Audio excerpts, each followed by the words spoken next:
You know, when you think about it, the snowdrop is a remarkable plant. For most of the year, it sits as this tiny bulb under the soil. And then, in the most inhospitable conditions, often where there's a frozen crust on the ground, up it comes, and these tiny, delicate white flowers open in January, February, and if you're lucky, in March.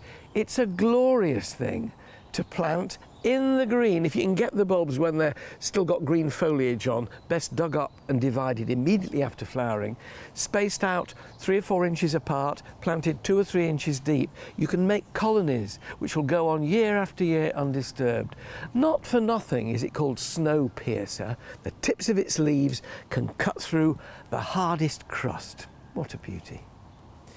Few flowers are as spectacular as the foxglove, and in shade it's absolutely glorious. Those great long wands of flowers that are pink in the normal digitalis purpurea, but of course you can get white, you can get pale yellow, you can get apricot flowers on foxglove with little tiny dots, and watching bees crawl up to get the pollen is one of life's greatest pleasures. For me, planting them in shade and then letting them seed themselves so that every year you get a new rash of these 3-foot tall spires is just glorious. When they're happy, a spot in dappled shade, sometimes quite deep shade, they're a woodlander. Foxgloves are absolutely essential to me in any garden.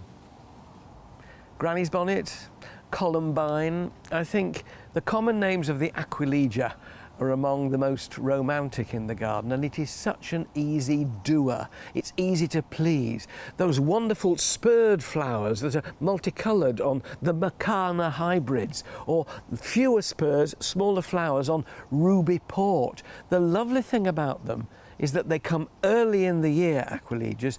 They fizzle out, generally speaking, after a couple of months, but they're so glorious and they seed themselves about. One of the garden plants I never mind being just a little bit naughty and popping up where you least expect them. If I had to pick my top 5 garden plants, not just for shade but for anywhere, the hardy geranium would certainly be in there. It is so useful, but by useful I don't mean boring.